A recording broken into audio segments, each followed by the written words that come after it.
Guys, obviously another disappointing win when you play well enough to win and just don't execute. And the little things force the game to slip away late.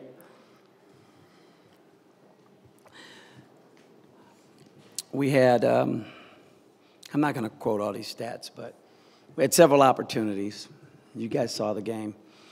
And I think the biggest thing that jumps out at me is that you guys probably don't see this, but I feel like we played harder than we did in some of our previous games, but we didn't play smart. And we have to understand that the discipline necessary to win games against teams in conference is a very, very thin margin. It's a very small margin. And when you foul guys in active shooting, when you have missed defensive assignments, when you do things that basically cost your team moments of the game, those moments add up and sometimes equate to a loss. And that was the storyline tonight. Several immature, inexperienced moments that led to a loss, another loss at home. You got to give Paul credit. He's a really, really good young coach, and he's done a fantastic job with rallying those 8 guys and getting them to play and buy in. And they took us out our rhythm and tempo with their pressing, and we didn't respond very well to it. We had some fast break opportunities that we squandered away there in the first half. And I thought we did a better job of shoring up taking care of the ball the second half. But at the end of the day, you got to get stops in winning time. And putting guys on the free throw line and fouling and missing defensive assignments will cost you a game. And that's what happened. Marvin, did you feel that one of the turning points there was when Brandon got the foul and then the technical foul after that? Well, I'll go back and look at the tape, but I think we had a lead at that time, but I think they closed it back in, but I think we moved it back out again. So I don't think any one particular play cost us. It was a combination of things. But I don't, Brandon's a young man who's passionate about the game, and I think he was just trying to grab the ball but it did bounce above his shoulders, which warrants a technical. So it was probably a good call. I don't know, but I saw you talking to him when he came out a little bit. Can you tell us a little bit about that conversation? No, not really. It's just mentoring and teaching. Marv, do you think it was, especially after you got the lead, do you think there's any lack of focus down the stretch at all? Say that one more time. Lack of focus from the team? Lack of focus. Yes, that would equate to the discipline mistakes. So, yeah, I would say that, Mark. That's what we had, and I think that can be improved. So I'm optimistic. Got another game Saturday, so we'll see how much more focus I can play for that one. Can you just talk about the switch in terms of conference games, in terms of some games being called tighter and then some games being called looser? Can you talk about that adjustment for your team going into every game? From an officiating standpoint? Yes. Yeah, you have to adjust with the officials. This is an experienced crew. They're going to call it like they see it or like they think they see it. And, sometimes they're right, sometimes they're wrong, but I don't think their motivation is ever, malicious or they care who wins the game. So you're just part of the game. Sometimes it's a roll of dice, But I do feel like in conference play, you have to do the little things better. You got to show your hands when you're guarding a guy. You got to get over a ball screen on a three-point shooter. You got to be up the line early. You got to stay down on a guy that pump fakes. You got to know your scouting report. And I think that we had some games in the early part of the non-conference that was to help us build a team that would be prepared for this. And obviously we're still in a growing stage, you know. We can win on the road and we can't win at home. Yeah, that's pretty much immaturity, you know. Pride, passion, enthusiasm to play in front of your building, in front of your own fans. And I thought we did play hard. I don't want to say these guys don't have those things, because they did. They just didn't play smart. And we'll get there. Well, it's another day tomorrow. Got to practice tomorrow. Got Colorado State Saturday. You know, one game is not going to define the season, so we've got to, unless it's the game that ends the season. When you're defending on New Mexico's go-ahead three-pointer at the end, do you want Jovan to help off that guy and double the ball? And is that how you defended in practice, or what did you want the defense to do on that play? No, that wasn't that wasn't the plan.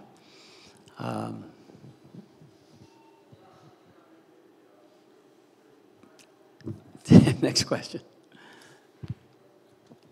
Coach, I'm not laughing at you, Mike. I'm just frustrated with that scenario. You know what I'm saying? It was. But to answer your question, no, it wasn't like a scheme. Coach, you had the double-digit lead, of course, there in the second half. You're well aware, as you just mentioned, that they're playing with a short bench. Do you think there's any sense of complacency on your guys' part, given you knew that you could maybe run them down? No, I don't think our guys were. No, I thought we played very hard. I think complacency would have been if we didn't play with some pop. And I thought that we started the game disconnected offensively, and then we started to play for each other in the second half. I thought we played better basketball in the second half. I don't know what we ended up with, 81.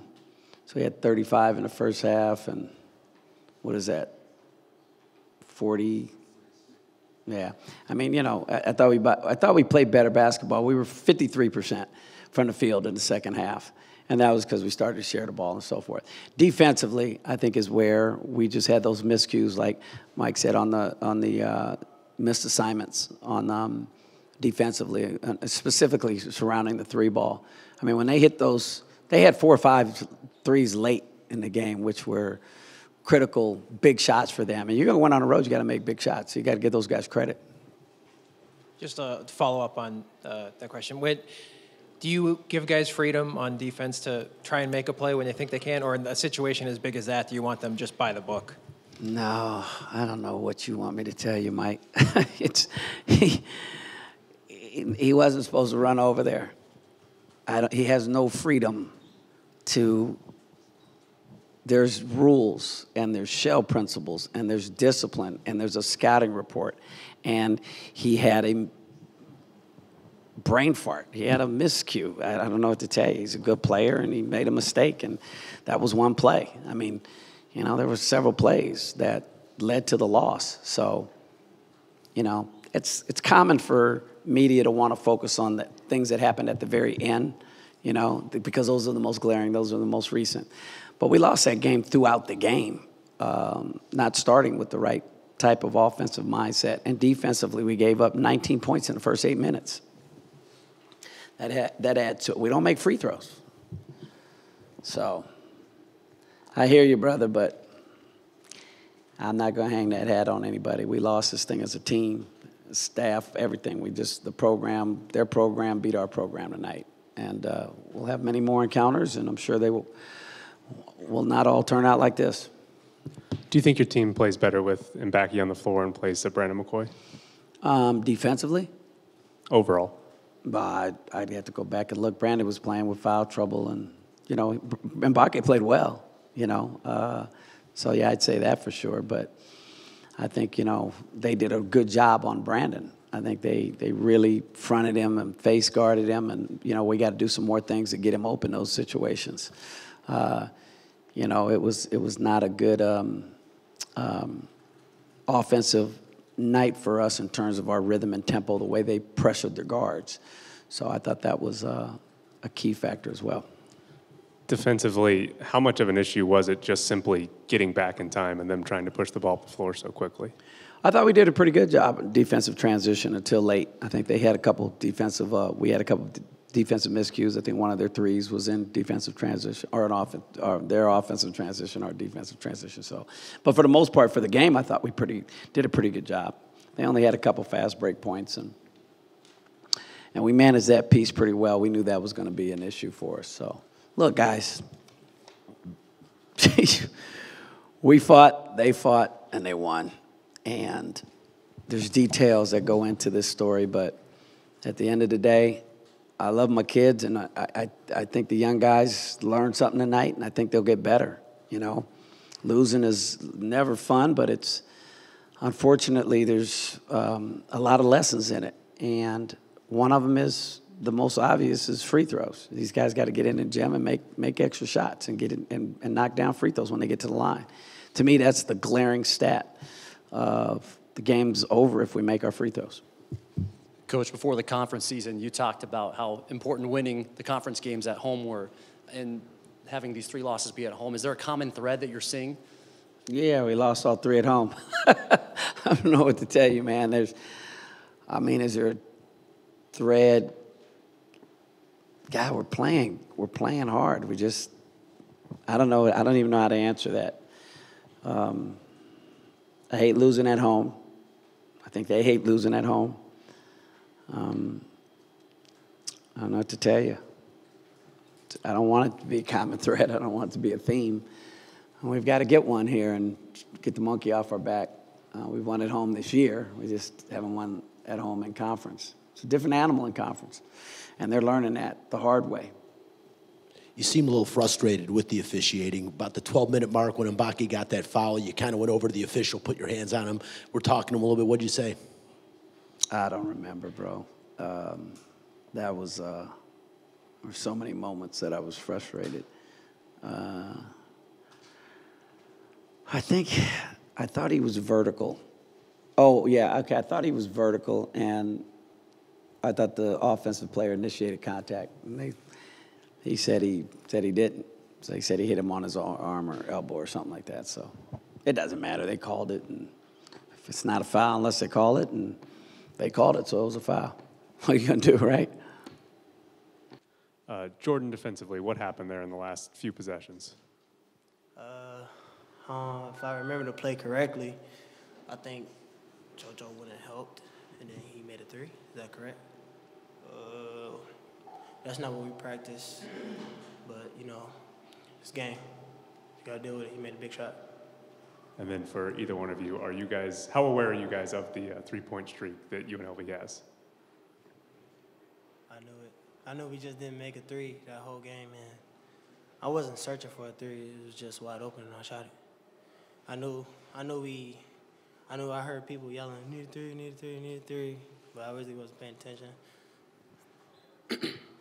Shakur, up 11 late. Just how tough a loss is this, and how difficult will it be to put it behind you? Well, this is a tough team loss because practice we had prior to this was good. We felt like we stepped it up a notch and we came and competed in practice. But as far as difficult putting this behind us, loss is a loss. We're not going to hang our heads and get down. We're just going to move on and prepare for the next game.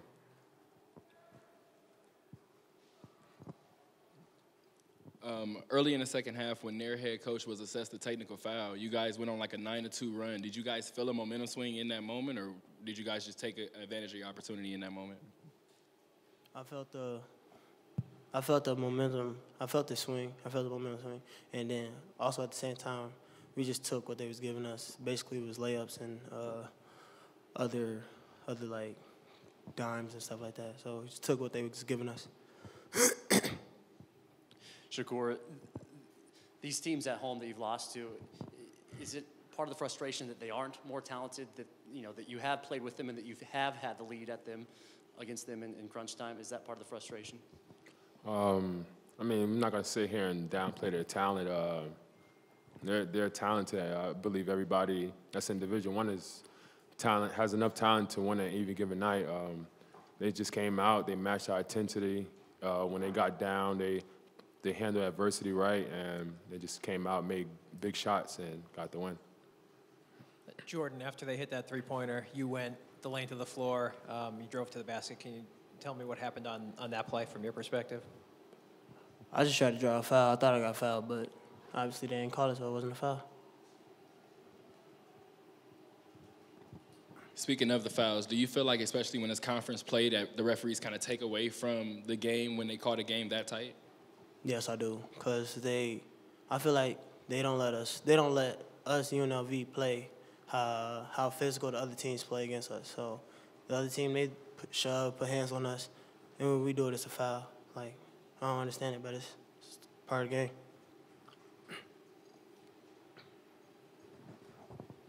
Shakur, you guys, at halftime, obviously a tie ball game there. What was the mindset coming out of halftime there in the approach to the second half? Just come out. We got another 20 minutes to just play hard and just give it all we got. It feels though that we did our part sometimes. You know, when you play too hard, sometimes mistakes happens and you just get all caught up in the moment. But as for the mindset, we just felt as though that we just had to come out and just up the tempo and surpass the way how they was playing in the first half in order to get the win.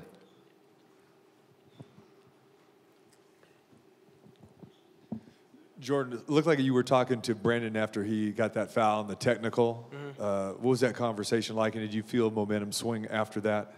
Yeah, I felt the momentum swing after that, but I was just talking to him and just letting him know that we're here for him. You can't act like that in front of the ref, especially when the ref is like right there in front of you. You can't do that. So it's a fresh mistake, so we'll get over it. We'll prosper next game.